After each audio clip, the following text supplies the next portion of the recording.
Today we're going to look at a very important source of examples and counterexamples from a branch of the mathematics called analysis. And this set is called the Cantor set. And in this video, we're not really going to dive into all of the cool examples and counterexamples that it gives us, but we are going to look at the structure of this set and prove like an interesting result regarding its members. Okay, so let's get into the structure of this Cantor set. So it's defined inductively, and you start with the interval from 0 to 1. And I'm going to call this the set C0. So that's going to be everything from 0 to 1. Great. And then maybe we might note this over here just so that we are on the right track. C0 is the entire closed interval from 0 to 1. And then our first stage to make C1 out of C0 is to remove the middle third of this interval.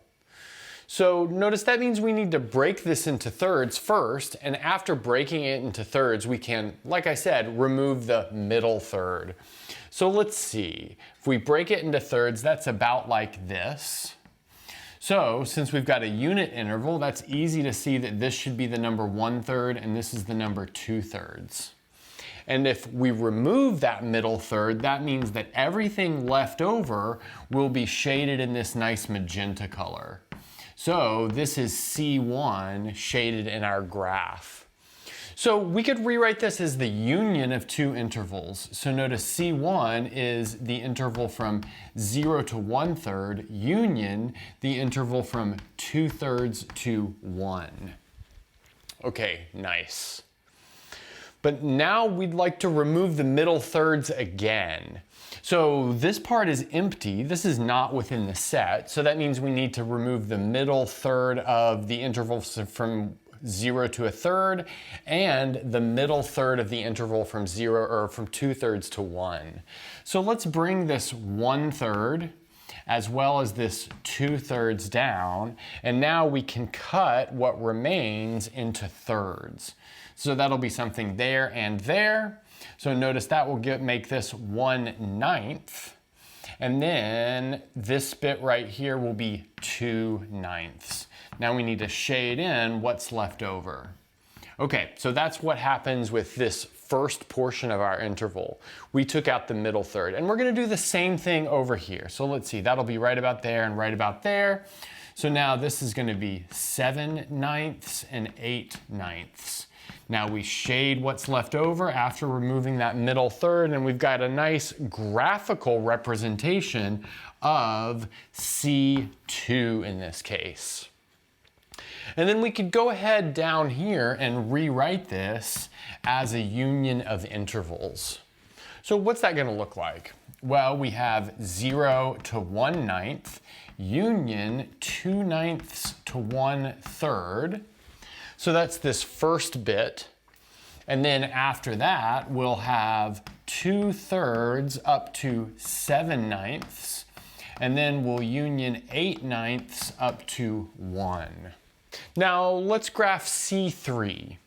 So we'll bring down all of these endpoints. That'll be an important step at every stage.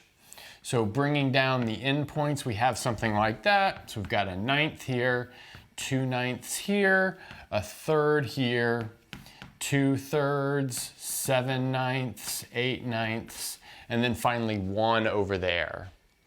Now we're going to break our remaining intervals into thirds and remove the middle third. So that means we've got this bit right here that remains. So let's see, this is going to be 1/27 and 2/27. That's probably the only fractions that I'll write here because, as you can see, this is going to get like maybe not super complicated to write down, but maybe a little bit tiresome to write down. Then we're going to remove the middle third in this case as well. So that means that's what's going to be left over.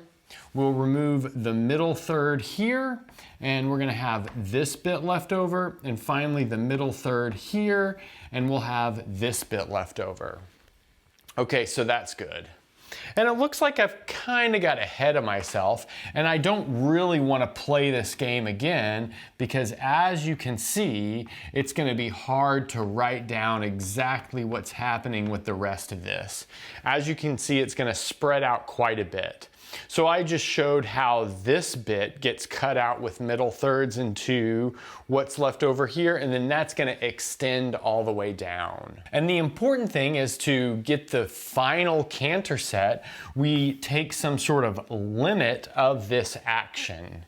So we'll define C, the Cantor set, to be the limit as n goes to infinity of C sub n. But what do I mean by a limit of subsets of real numbers? So since we've got this nice inclusion from the bottom to the top, this limiting procedure is essentially just the same thing as taking an intersection. So this is going to be the intersection as n goes from 1 to infinity of C sub n. You might say, well, what about from n equals 0 to infinity? Well, I don't really need to do that. I can cut that off anywhere I want given this inclusion, so we might as well cut it off at 0, or at 1, I should say. Okay, so that's what we have for our definition of the Cantor set. So that being said, we can do something over here that will allow us to describe these parts that build the Cantor set a little bit easier. And that is, let's notice that this bit right here, this interval from 0 to 3, is in fact just the interval from 0 to 1 scaled by 1/3. In other words, we could write this as 1/3 times C0, where we're interpreting that as scaling everything in C0 by 1/3. And then you can see here that this is exactly 1/3 times C0 plus 2/3. So we're scaling everything in C0 by 1/3, and then we're shifting it 2/3. And then you can see that the same kind of thing is happening all the way down. So this bit right here is the 1/3 scaling of C1, and this bit right here is the 1/3 scaling of C1 plus the number 2/3. So in other words, shifted by 2/3. So let's maybe make that observation over here, which we'll use to maybe put a nice, succinct definition of the Cantor set on the board.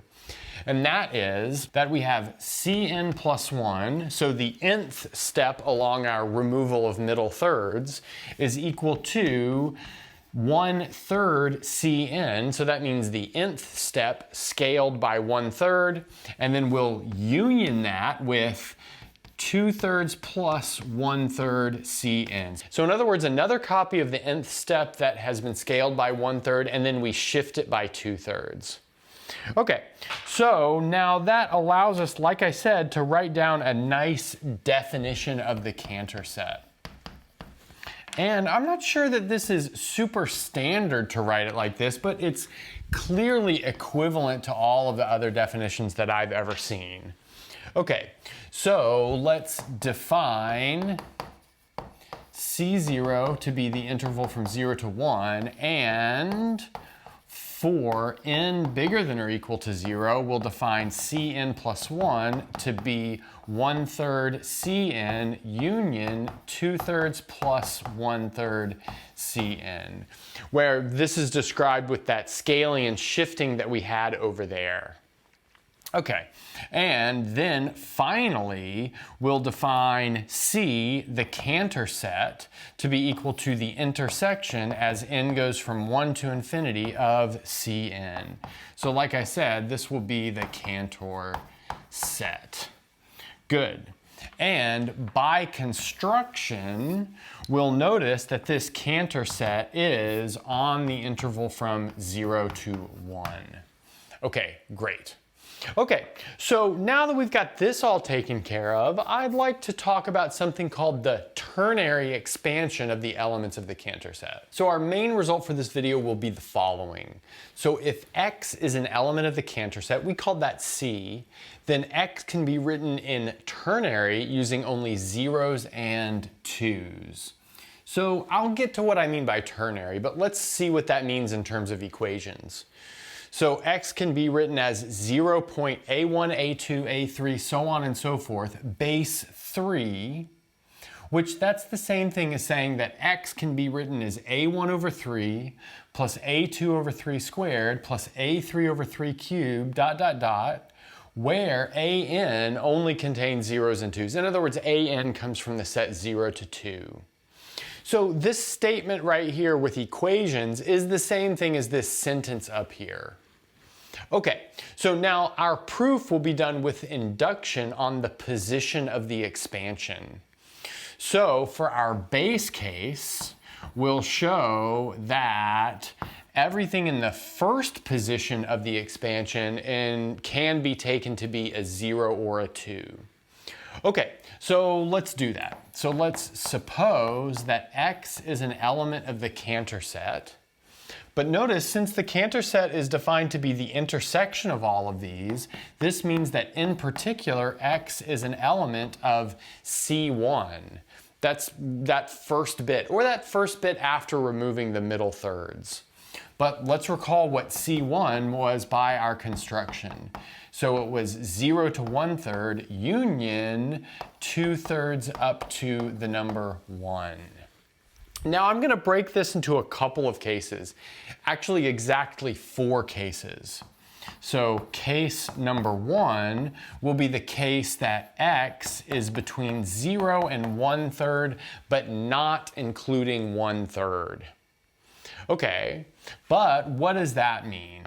That means that we can write x as 0.0 a2, a3, In other words, that first digit in the ternary expansion has to be a 0.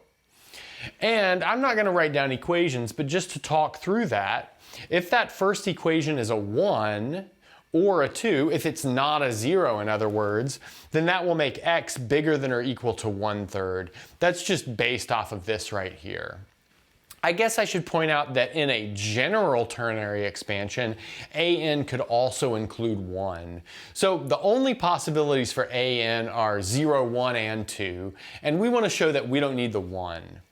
Okay, so that's our first case. If we're in the subset of this first interval, not including the endpoint, then we start with a 0.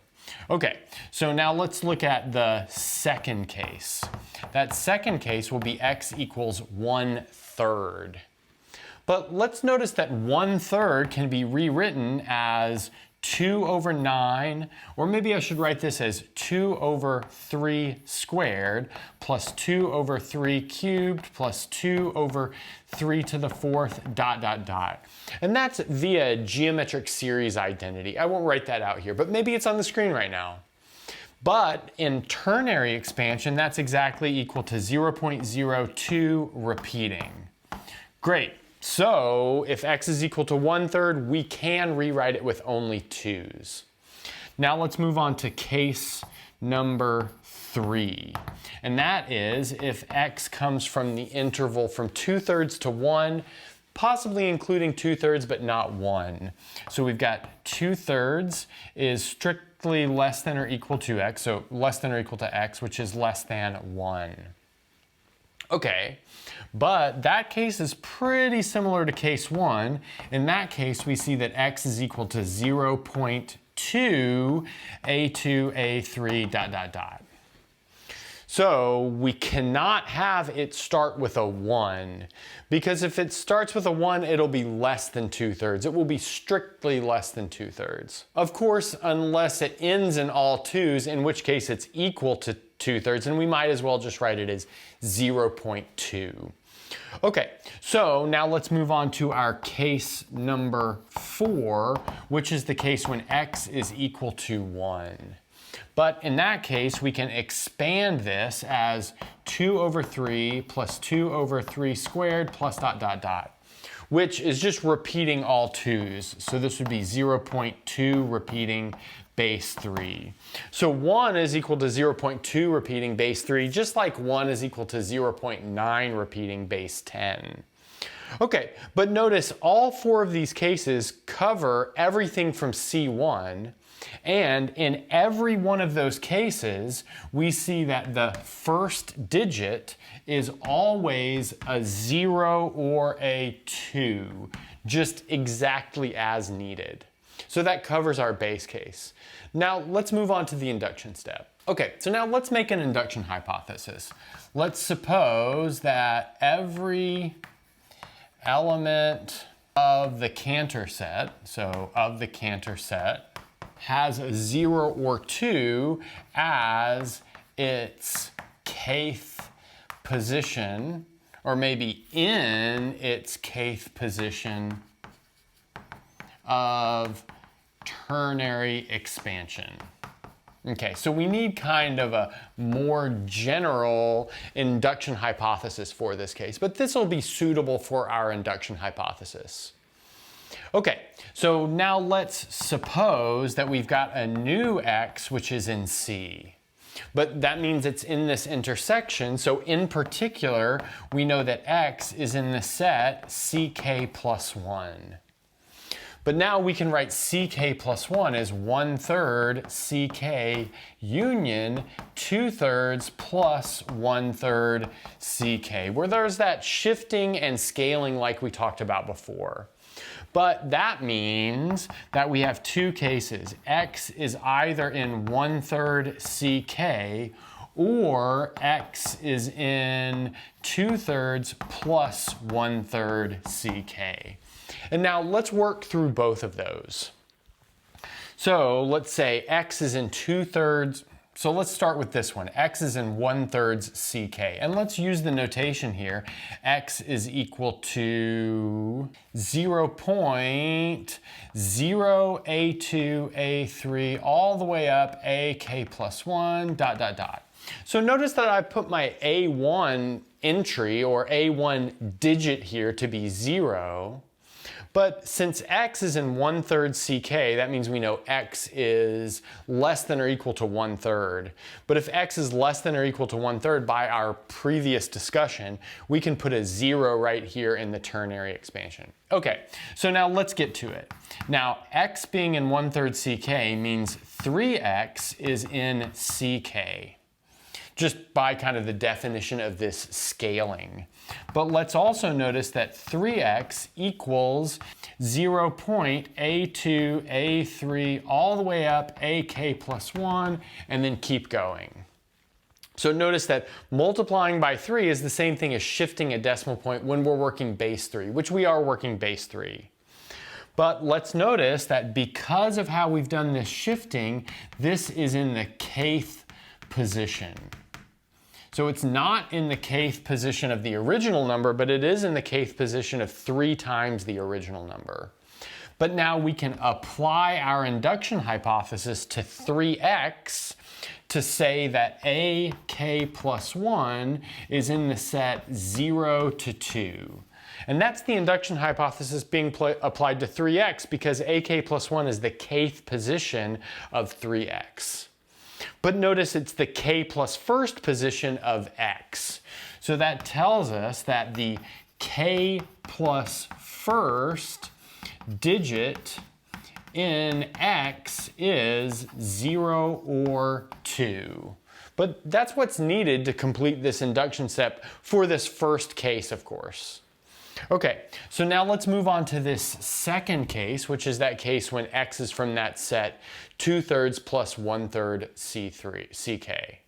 So notice this means that x equals 0.2 a2 a3 ... And here, just to remind ourselves, we're working base 3. I haven't written that everywhere, but we're working base 3 throughout. Okay.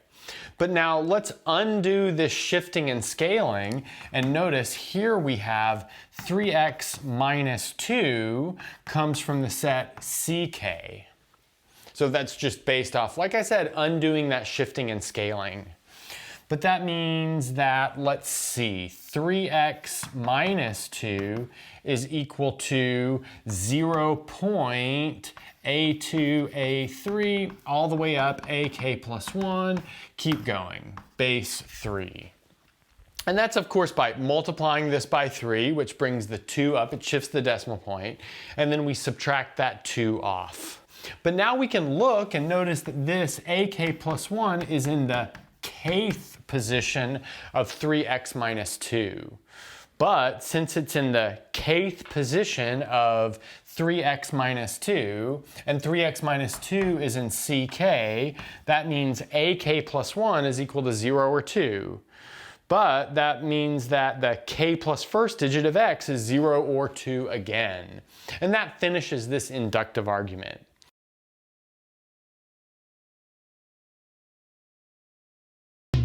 Thanks for watching and sticking around until the end of the video. And since you're here, don't forget to gently press that like button, subscribe, ring the bell, and select all notifications to never miss a video. If you want to get your name in the credits like you see here, access the live seminar series, review videos before release, and more, go to patreon.com/michaelpennmath and become a Patreon member today. If you want full ad-free course content, subscribe to my second channel, Math Major. I've got courses on linear algebra, complex analysis, and proofwriting, among several others. And that's everything. Bye.